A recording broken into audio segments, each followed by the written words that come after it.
Bien, vamos a ver ahora la parte de CSS, la teoría.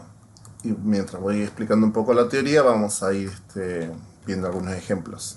¿Qué es CSS? Bien, las siglas serían Cascade Style Sheet, que significa hoja de estilo en cascada. Bien, como vemos en una cascada que va descendiendo el agua desde arriba hacia abajo, bueno, lo mismo, los cambios se van aplicando en un orden descendente. Pero bueno, no necesariamente también es eso, sino que después vamos a ver más adelante con la especificidad cómo uno puede ir determinando los cambios que se van produciendo, no necesariamente poniéndoles uno abajo de otro. Pero ya lo vamos a aprender más en los ejemplos que hagamos. El CSS permite darle a tu código HTML una apariencia diferente, en otras palabras es la parte de poner una experiencia de usuario más agradable, porque si vemos nuestro proyecto en puro HTML se ve bastante feo, bastante desagradable, y CSS viene a dar ese aporte en cuanto al diseño. Con CSS puedes definir la fuente que va a tener un texto, o sea, qué tipo de letra va a tener, el tamaño de esa letra, el color, el espaciado que va a tener y bueno, otras cosas más. No solo texto, sino también cualquier elemento HTML puede ser modificado por medio de CSS. Textos, imágenes, videos, grillas, desplazamientos de una columna, desplazamiento de una sección, todo, absolutamente todo puede ser definido y modificado mediante CSS. CS es fácil de aprender ya que esta es la sintaxis básica y si ustedes antes que yo le explique todo esto se dan cuenta, la P está haciendo referencia a los párrafos, que nosotros usamos con la etiqueta P, que le poníamos los signos de menor y mayor, en este caso solamente es la P. Todo lo que va entre llaves sería los cambios que se producen. Entonces vamos por partes. La P sería, o el sector donde está la P, sería el selector. Lo que tenemos antes de los dos puntos serían las propiedades. En este caso es el tamaño de letra y en el caso anterior sería el color. Lo segundo es el valor que va a tener, por ejemplo acá el color va a ser el color azul y el font size es de 20 píxeles. PX es una unidad de medida. Y todo esto, tanto la propiedad como el valor, sería la declaración. Como bueno, decíamos, pueden tener unidades de medida como píxeles, centímetros, unidades relativas y bueno, y otras más.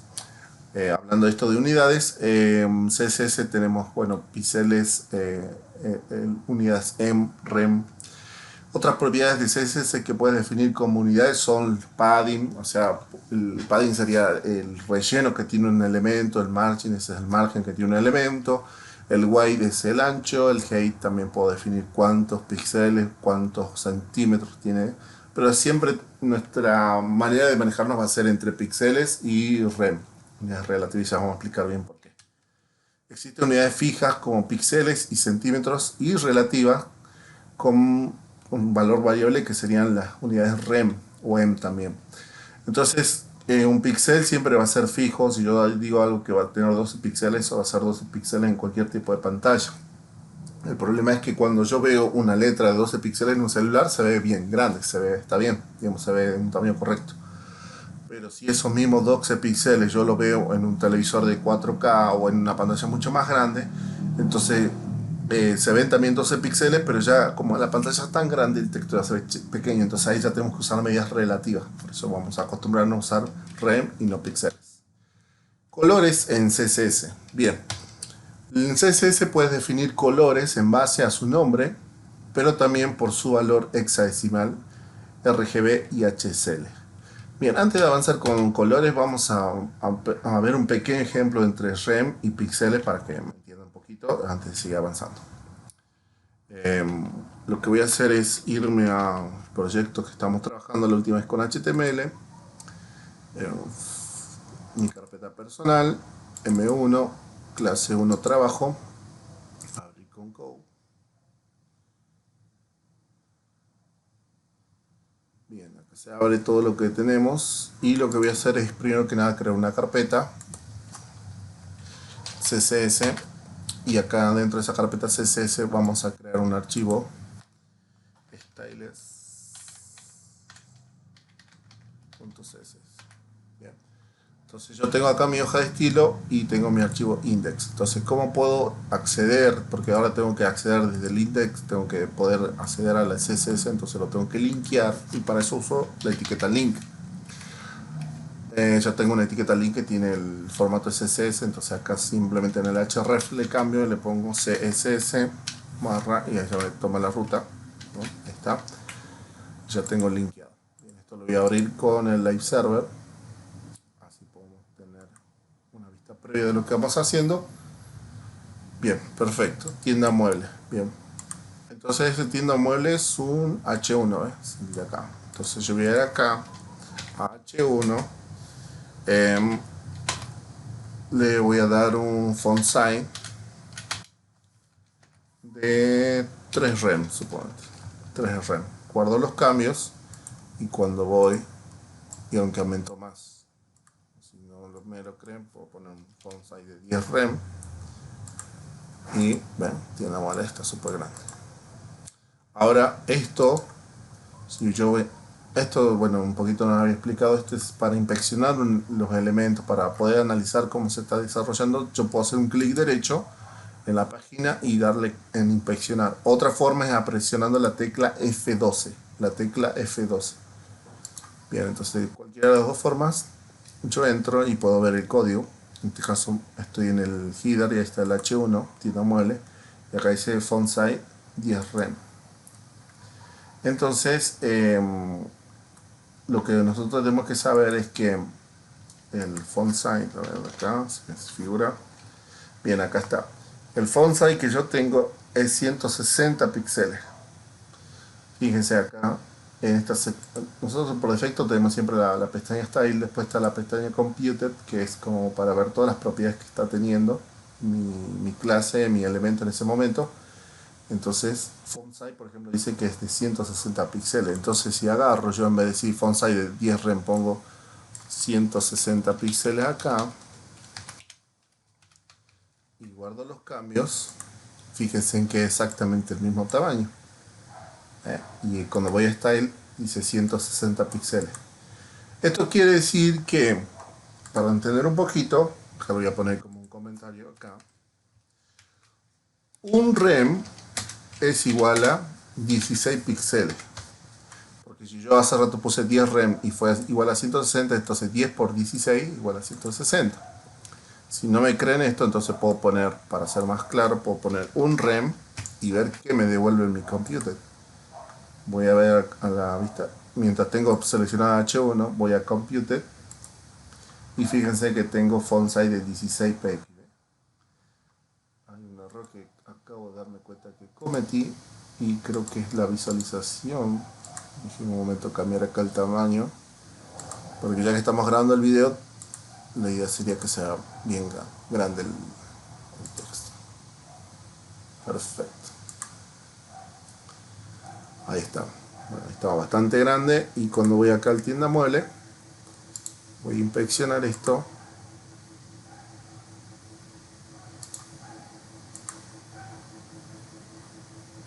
No me sale el inspeccionador.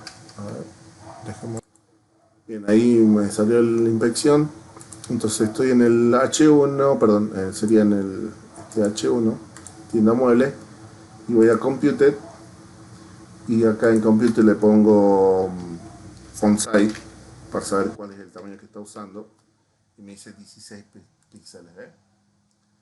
Entonces, cuando voy a estilo, cuando yo digo un rem es igual a 16 píxeles. Entonces yo pongo 10 rems igual a 160. Entonces, por eso un rem entonces me sirve para tener una unidad relativa. Por ejemplo, en un celular, supongamos, se va a ver de un tamaño, pero cuando yo lo vea eso en una pantalla de un televisor va a tener un tamaño mucho más grande, pero eso el cálculo lo va a hacer automáticamente solo la hoja de estilo. Bien, voy a achicar un poquito. Ahí está. Sigamos con la parte de la teoría. Entonces tenemos estas medidas que ya hemos estado viendo y pasamos a colores. En colores tenemos que tener en cuenta que podemos definir colores en base a su nombre o también en su valor decimal. Bien.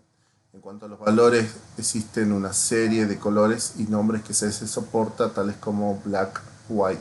Digamos que black es negro, white es blanco, green es verde. Pero no se recomienda mucho usar esos porque son colores muy toscos o poco modernos, podríamos llamarle. Entonces, para eso también es una buena idea usar las combinaciones hexadecimales. Entonces, por ejemplo, para no hacernos complicado tanto, pongo un ejemplo acá, podemos decir que el color, bueno, si queremos que sea, no sé, red, color rojo, guardamos los cambios y ve, tengo tienda mueble en color rojo. Y bueno, otra cosa que acá también yo puedo hacer cambios para ir viendo cómo se vería. Por ejemplo, ahí le puse 3 rem y se modifica. Pero eso no afecta al código que está acá, porque si yo recargo esta página de vuelta, va a volver a ser, es solamente me sirve mucho para ir tener una vista previa de lo que voy haciendo. Y otra cosa, yo puedo pulsar sobre este colorcito que está acá, me va a salir toda la paleta y todas las formas y variaciones que tengo de ese color. ¿Vale? Entonces puedo tener un verde más oscuro como este, un verde por acá y puedo dar eso. ¿Ves? Y tengo un poquito más rem, así se ve más. Y otra cosa que le puedo dar también es transparencia. Esta barra de acá es la transparencia. Entonces yo si quiero ser más transparente, ¿ves cómo se va apagando la letra? Entonces ese efecto de transparencia se lo da con esto. ¿Bien? Entonces acá en hexadecimales me mostraría esto, pero si yo quiero cambiar y verlo en RGB, o en RGBA sería ese, HSLA sería ese, hexadecimal sería ese. Bien, entonces esto también se lo puede escribir en formato RGB. Por ejemplo, el formato RGB sería RGB. Y acá, bueno, tengo 3 modificaciones para hacer. Perdón, acá no, es esto. Esto, borro esto y borro esto. Como tengo una pantalla muy grande, me está estorbando bastante, pero bueno. Entonces, en la primera, por ejemplo, es 124. Empiezo 124. En la segunda tengo 221. Tengo 221 acá. Acá. Y luego tengo un 108. Bien. Esos serían los colores. Y si yo agrego otra coma más, perdón, este no va con coma, este va con una diagonal, yo haría referencia a la parte de la transparencia, o el canal alfa, también conocido. Entonces 0.49. O sea, si yo le pongo acá 1, no tengo transparencia, se guardo. Cambio. Voy a ver acá. Y recargo. Bien, no me está tomando los colores. Evidentemente hay algo que no está bien. A ver, me parece que las comas. Saco. Guardo los cambios. Ahí está. No tengo que ponerle comas. Cuando uso el RGB, y en este caso que estoy usando con el canal alfa, no le tengo que poner comas. Y ahora, si en vez de que no tenga transparencia le doy transparencia, por ejemplo, 0.3 o 2, 0.3 mejor, guardo los cambios y fíjese cómo cambia la transparencia, ¿no? Para que se vea mejor, esto lo vamos a poner en 10, en 8 rem. Bueno, entonces ahí ve cómo se va haciendo más transparente. Pone menos, pero está mucho, 4 rem. Ahí está, ¿eh? Entonces, eso es el último canal, es el que le da la transparencia. ¿Bien? Entonces ahí ya tenemos este ejemplo de lo que estamos viendo acá. Okay. Eso lo que vimos recién, las transparencias. Tener en cuenta que con RGBA o HSLA se da la transparencia, más común hoy en día usarlo con RGB directamente, y recuerden que la transparencia se asigna con el símbolo, la diagonal, y después y sáquenle las comas. Si le ponen comas no va a funcionar, así que sin comas, por favor. Muy bien. Especificidad en CSS. ¿A qué nos referimos? Cuando estamos hablando de esto, estamos diciéndole que podemos saber, digamos, qué cambios van a tomar los elementos de nuestro HTML al momento de ejecutar nuestro CSS. como en el navegador va a tomar ciertos valores en base a qué tan específico es nuestro selector. Entonces, si yo cambio el color del H1, puedo cambiarle a todos los H1 o solamente a algunos que tengan cierta característica o cierta clase. ¿Bien? Ahora estoy hablando un poco de clases y ID, y eso vamos a trabajar ahora. CSS se escribe en cascada, o sea, si bien es un selector que aparece después de otro tiene más peso, hay otras consideraciones. Bien. Entonces, para esto existen las clases y los ID. De esto se va a tratar lo que estoy hablando ahora. Para poder hablar de especificidad es necesario conocer las clases y los ID. Y una cosa que le voy adelantando ahora, los ID se usan en momentos muy específicos, así que si ustedes quieren darle un estilo a alguna parte de su página especial, nunca piensen primero en un ID, siempre piensen primero en clase, traten de evacuar todos los caminos posibles y si no les queda solución, recién ahí implementen un ID. Los ID los vamos a usar más que nada cuando lleguemos a JavaScript, por los ID nos van a servir mucho, digamos, en algunas partes que damos funcionalidad en alguna parte de la página, pero si no, siempre vamos a trabajar con clases para el tema del estilo, más que con ID. Ambos se definen vía atributos HTML, o sea, las etiquetas que tenemos en HTML soportan clases y ID, entonces podemos usar esos atributos. El class tiene como característica que soporta uno o más clases, digamos. Yo le puedo poner un elemento varias clases y lo puedo repetir en varias partes del código, pero el ID solamente lo puedo asignar a un solo ID por elemento, y no se puede repetir, o sea, yo no puedo usar el mismo ID en varios elementos, porque es como, digamos, el número de documento por ejemplo, de un párrafo, yo le pongo un ID, ese sería su número de documento, por ejemplo. Entonces yo no puedo repetir varias veces el mismo número de documento, digamos, pierde lógica, por algo es un número único para el DNI si hacemos referencia a las personas, digamos. Entonces, para entender esto, lo que vamos a hacer es, por ejemplo, en el ejemplo de lo que tenemos que hacer en el trabajo, lo que sería este HTML, la vista previa, nos habla de que la tienda mueble tiene dos colores, o sea, un color negro y un color tipo celeste. Ya vamos a averiguar bien. Una cosa le voy a explicar en FIBA cómo podemos saber el color de algún elemento. Entonces, para no estar adivinando si lo estamos haciendo bien o mal, va cargando. Lo que vamos a hacer es implementar una clase. Por ejemplo, acá tengo tienda mueble y si yo quiero cambiar solamente esta letra o esa palabra, mejor dicho, entonces puso una etiqueta spam. La etiqueta spam por sí sola no hace nada, pero me sirve para tomar un elemento que tengo y hacerle un cambio, ¿vale?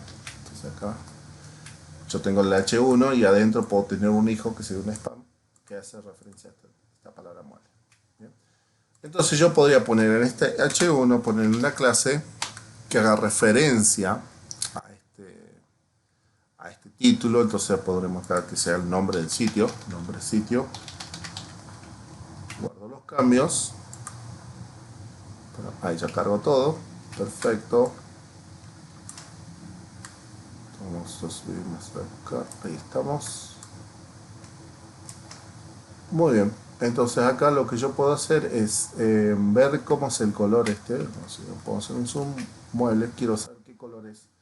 Entonces podría usar, a ver, acá tengo el pencil, bien, pencil, y puedo hacer clic acá, donde está este color negro, y hacer clic en este tipo cuentagotas, y ahí me posiciono sobre el azul, y ahí tomo, este es el color que tiene.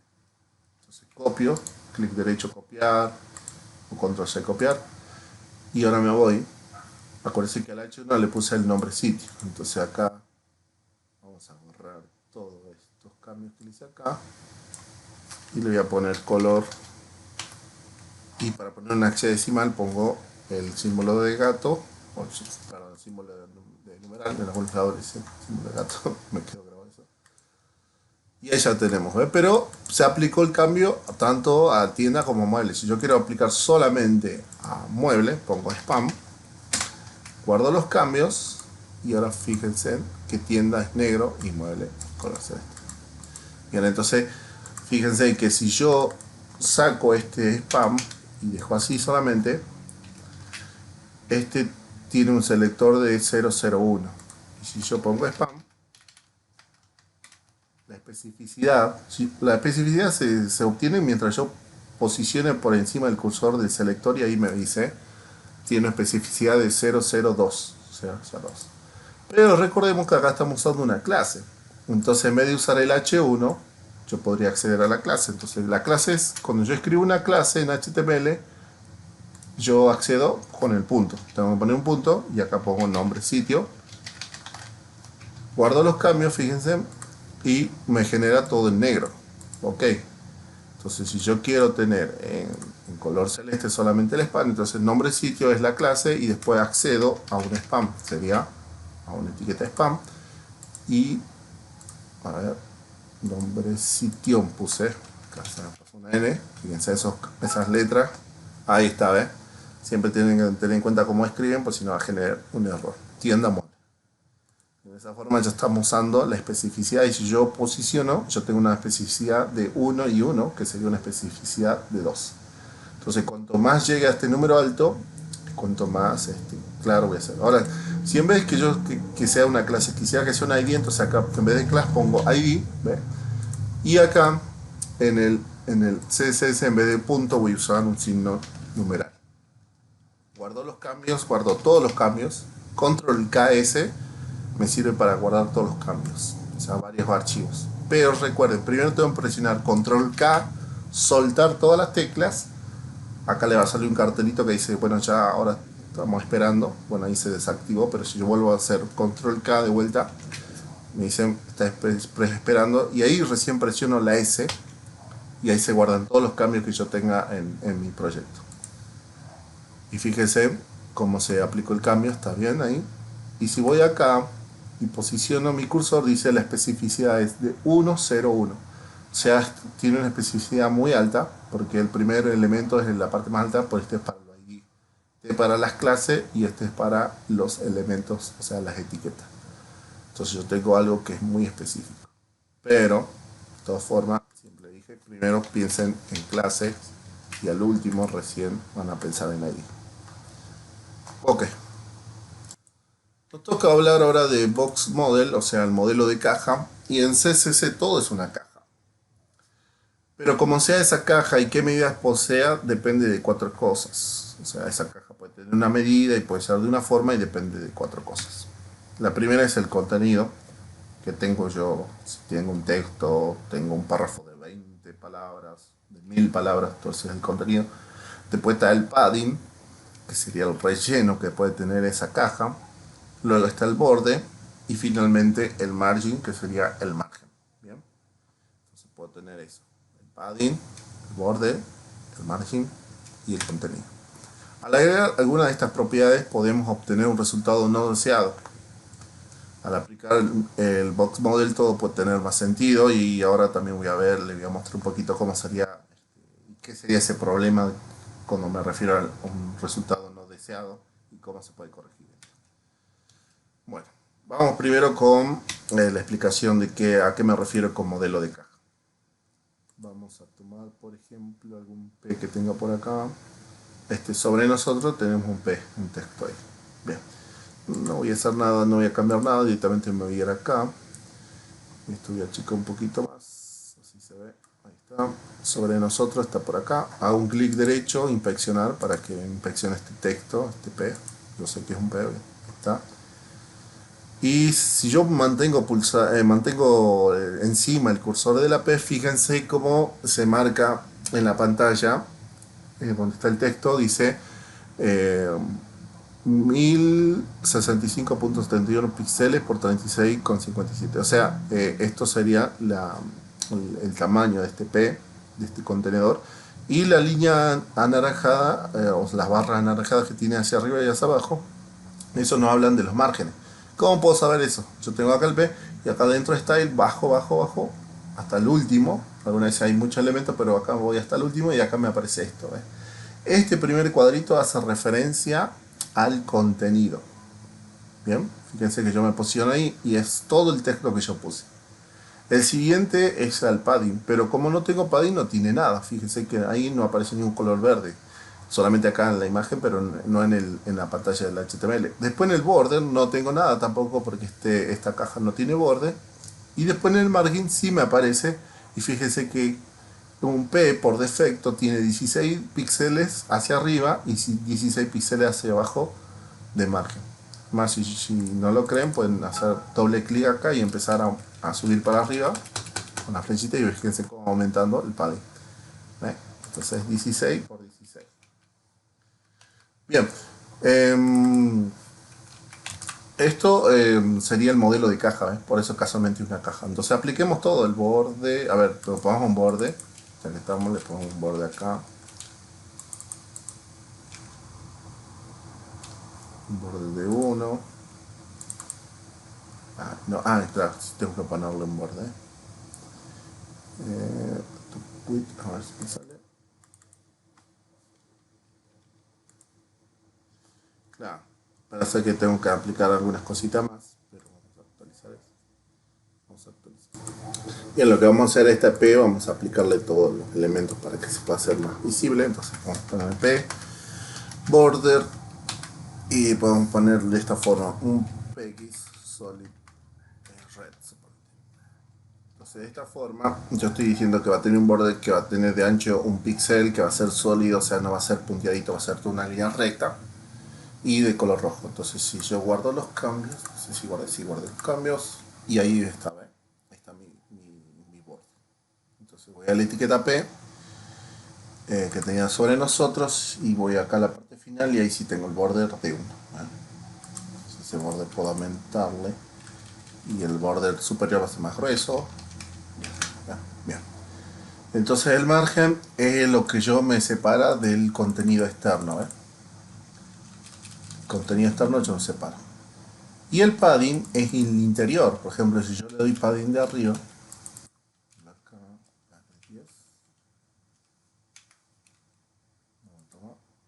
ahí está. Bien. Fíjense que el borde me dice dónde es el contenido de, perdón, el tamaño de mi, o sea, el borde de mi caja. Y el padding me está dando, digamos, como una,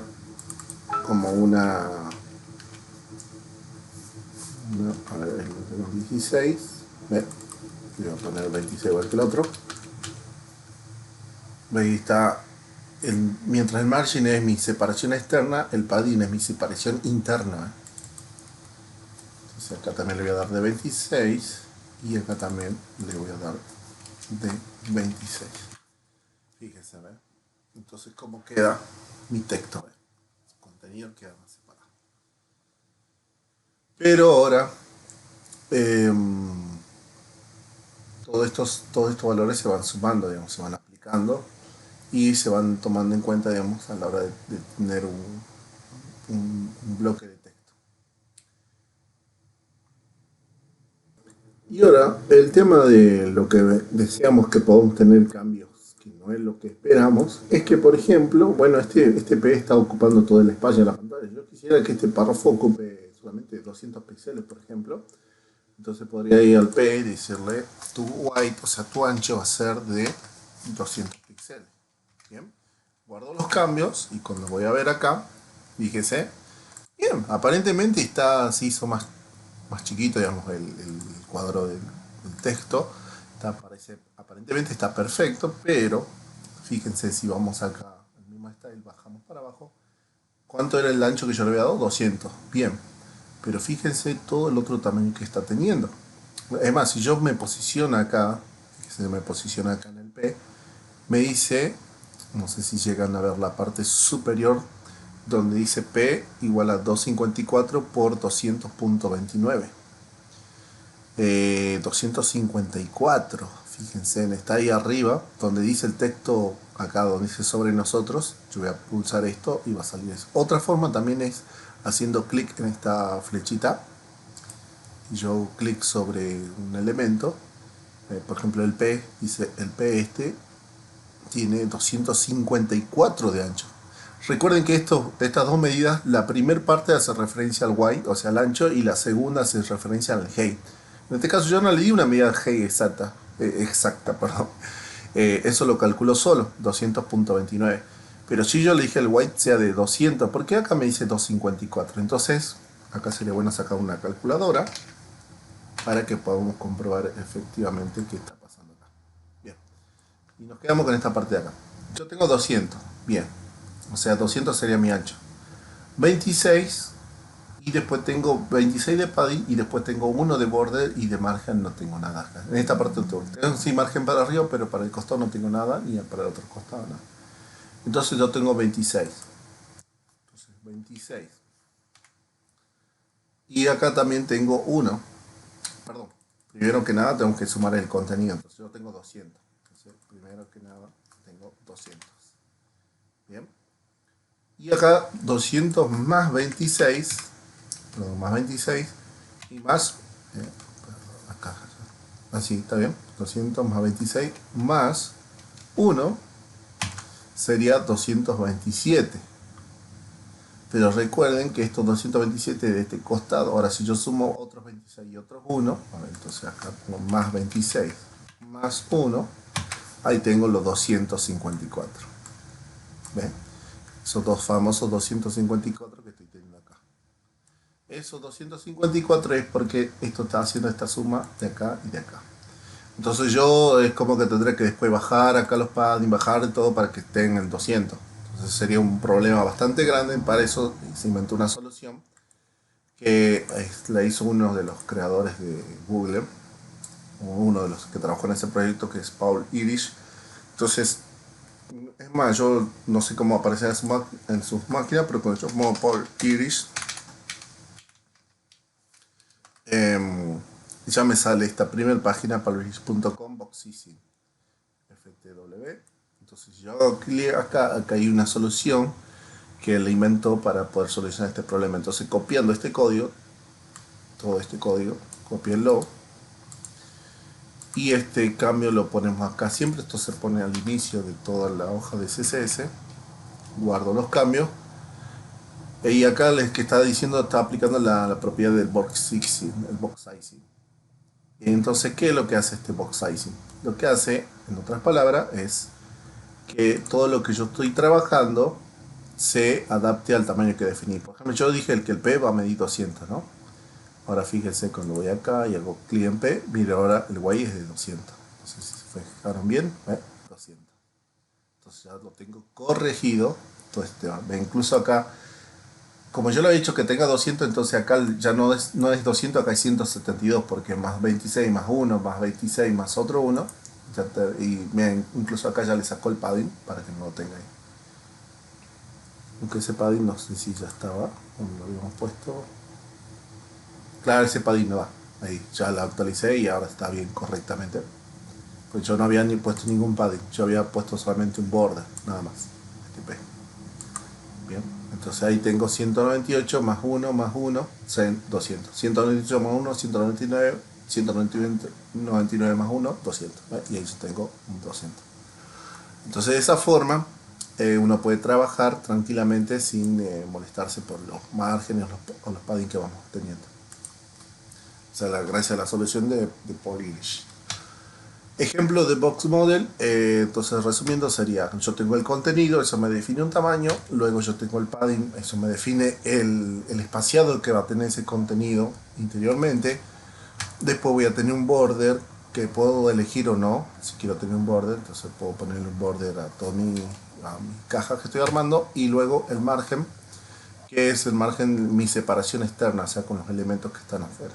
Ese es mi margen. Y una de las cosas que vamos a tener en cuenta es que fíjense en acá, el P yo le puse border y white, solamente estas dos propiedades no me le puse. Pero fíjense en que acá en tienda, cuando yo voy a P, ¿dónde está P? Acá. Bien. Por defecto ya le agrega margen de 16 y margen, es el margen superior de 16 y margen inferior también de 16. ¿Por qué pasa esto? Por el simple hecho de que cada navegador web ya le agrega eso. Fíjense, si yo bajo, voy acá, subo para arriba, acá hay una parte que dice P, dice User Agent Stylesheet. Esto quiere decir que el mismo navegador le agregó esta hoja de estilo. Fíjense, puso margin block start, que sería el margen superior de un píxel, perdón, un em, que sería 16 píxeles. Estamos hablando de las medidas. Un em también es igual a 16 píxeles. y margin block en también dice píxel. Y a la izquierda y a la derecha, o sea, start y end, le puse 0 píxel. Entonces esto ya lo hizo de forma automática. Entonces ya se lo agregó. Entonces, ¿qué pasa? El Google usa de esta forma, el Firefox lo usa de otra forma, el Opera lo usa, el Internet Explorer, el Edge y así cada. Entonces lo que usted tiene que buscar es normalizar que todos sus P se vean de la misma forma, no importa qué navegador utilice. Porque recuerden que estas propiedades le agregó el mismo navegador de internet, digamos. Entonces, para evitar eso, para solucionar eso, mejor dicho, es lo que se crea como, pasamos esta, se crea el Normalize. Normalize, digamos, vendría a ser una librería. En otras palabras, es simplemente una hoja de texto, o sea, una hoja de estilo, perdón, una hoja de estilo, no de texto, que sirve para que todos los navegadores tengan las mismas propiedades. ¿Bien? O sea, de ahí viene su palabra misma, lo normaliza. Entonces esto también es una búsqueda muy simple. Pongan normalize, normalice en internet y acá entran en esta página y luego hacen clic en download y acá ya tienen todo su texto.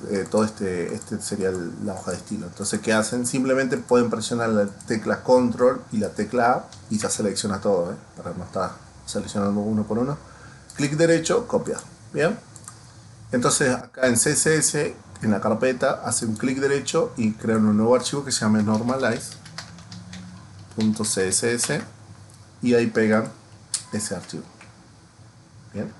Pegan y guardan los cambios. Ahora no nos interesa ver en detalle qué es lo que hace acá, pero lo que sí le puedo garantizar que ahora, es más, si guardamos los cambios y todo, no va a pasar nada porque si no se olvidan,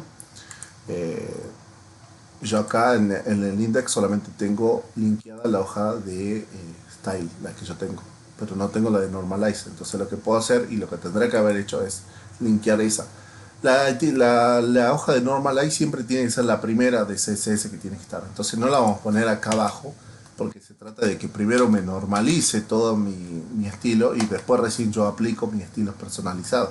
Entonces acá yo llamo align CSS y acá CSS barra normalice y ahí se aplico. Guardo los cambios y tampoco no hay ningún cambio, sigue siendo todo lo mismo, pero lo bueno es que ahora todos mis productos, o sea, acá, digamos, por defecto, siempre va a tener ese margen para arriba y para abajo.